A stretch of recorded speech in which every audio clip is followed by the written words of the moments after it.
major setbacks that we face after a breakup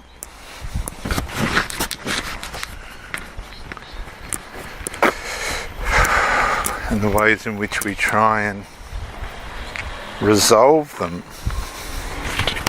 are really important, because a lot of people turn to drugs and alcohol and other things as a means of resolve. Chemicals through doctors, prescription drugs, things like this, don't always produce the outcomes anticipated, and can become, more often than not, problems and addictions within themselves. And a lot of the time these prescribed drugs are mind-altering, which means you may not be dealing with a person in their right mind. The pill also, just the pregnancy pill, that can be mind-altering in its own way, according to medical reports. So you could have a partner that's on the pill, but it's completely altering the way in which they perceive things and deal with things. So that puts you on the back foot right from the start. So prescribed drugs can impact resolve in a negative way on the one hand, in positive ways in the other. But if you're dealing with someone that is now being impacted negatively by prescribed drugs, then that's going to produce major setbacks in recovery after breakup. What that means is, to some extent, drugs that are supposed to bring resolve can narcissize the situation further, given that the essence of narcissism is based on disintegration. So if you're on prescribed drugs for resolve, but they're disintegrating the problem and not resolving it, then that's narcissizing the issue. It's reducing the issue instead of fixing it. That means the chemical that was supposed to have value is now devaluing the person, which means it's narcissizing the person. What started off to be an asset is now a debit. That's narcissizing. This is where the professionalism and skill of the doctors that are prescribing this stuff comes in, because when something starts to devalue you, then it has to be discarded. And that can happen by a reverse discard, your rejection of that medication, or the discard by the doctor's recommendation. Same goes with sport. If you're in a sport and it's causing you an injury or aggravating an injury, causing devaluation to that area in your body, then that has to be addressed. It has to be resolved. And that resolve could require a discard of that sport for that time until healing takes place. And that could come on the recommendation again of a doctor or a physiotherapist that says, this is aggravating the injury, right? This isn't profitable for your recovery. It's devaluing, it's taking away from healing. So you have to decide to discard that sport for that time, for the healing process. That's a reverse discard in the sense of you're deciding, or a discard via professional advice. Either way, the narcissizing of the situation, the harm that it's causing, that's the narcissism in that given situation, not necessarily relationship related, but the principle. Narcissism has to be discarded. Whatever's causing it has to be discarded, in this case sport. Let's move to another example, which could be food.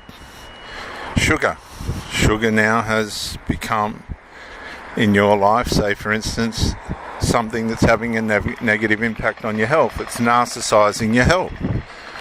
So what do you do with sugar? You have to regulate it. You have to, even to some points, discard it completely. And given the way society's set up now with food and additives and that's really hard.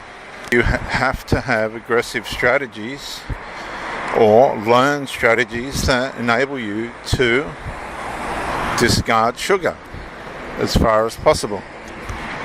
That's how you stop the narcissizing of the sugar in your life. You discard it. So then when you turn to a relationship and the person that you're with is not producing compatibility and is on the contrary narcissizing the relationship in whatever way, devaluing it, that's narcissizing it, right? Then what do you have to do? How do you get out of the narcissizing of the relationship? You have to discard the problem. And the problem, unfortunately, is the person that you're trying to love or trying to be with. They've come in as something that appeared to be an asset, positive, that would work for you. Maybe you idealized that person and created a fantasy that things were going to work out in a certain way. But as time has gone by and things have begun to narcissize, that fantasy, that idealization that you created has proven to be false. How do you fix the problem? If it's affecting you, you have to discard the person. Let's go back to our examples. If you are doing a sport, I'm a sports person, I've got injuries. If those injuries flare up again as a result of the sport, I either put up and shut up and experience the sport and the injuries that come with that, or I stop the sport. And I've been confronted with this.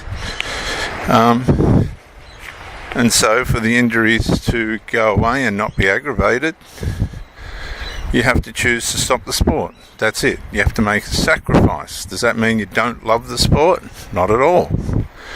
But for the benefit of yourself and the reduction of injury, you have to give up the sport. Now, if you're in a relationship and it's producing injury, be it mental or physical or both, and you know it, and you love that person, but they keep repeating, there's no resolve, right? There's no way in which or ability in which this person can change. It's just repetitive behaviour. What do you have to do? You've got no choice. You have to discard the relationship. You have to walk away. That's all you can do. Otherwise you're going to, like in sport, when it aggravates an injury, you're going to aggravate the injuries and consequences that the narcissism in the relationship is causing you, because the narcissism is not fixable. It's not healing. It's not stopping. The person's repeating it. It's a cycle.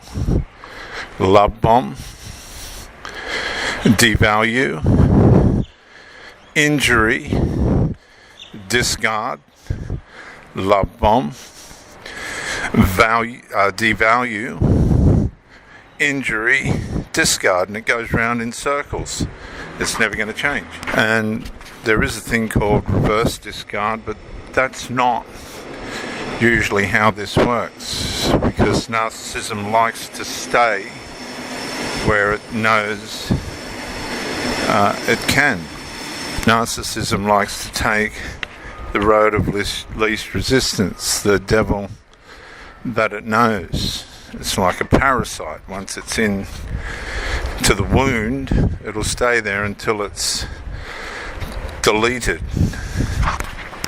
So let me give you a quick example. I was in a relationship with a woman, and she was in covert emotional incest with a son. This is not uncommon. I've had a few of these now, more than two. And her enmeshment with the son was violating the intimate relationship I was having with her. Her priorities were mixed up. She was enmeshed and wanted the enmeshment. In the end, it was causing me some mental issues. I had to make a decision. How was I going to fix this narcissism? Because she turned out to be a covert female narcissist, which is usually accompanied with covert emotional incest. How was I going to fix the problem? I tried everything I could, but it was never going to be fixed because covert emotional incest and covert female narcissism are irreparable. So what was the ultimate solution? What did I have to do? What was I forced to do after I tried everything else to fix the problem? I had to discard that woman. Had to be discarded. And then the process of healing began, but not until after she was discarded. Now, was that what I wanted to do deep inside? No, but that was the only way I was going to get a resolve, peace back out of a situation that was created that was never going to work. Okay? This isn't about good or bad people, it's about incompatibilities. Things that are going to take away peace where peace should be, where stability should be, so that life can be healthy. And sometimes we're forced into these situations despite what we idealise, and unless these decisions are made, we are never going to have the life God planned for us.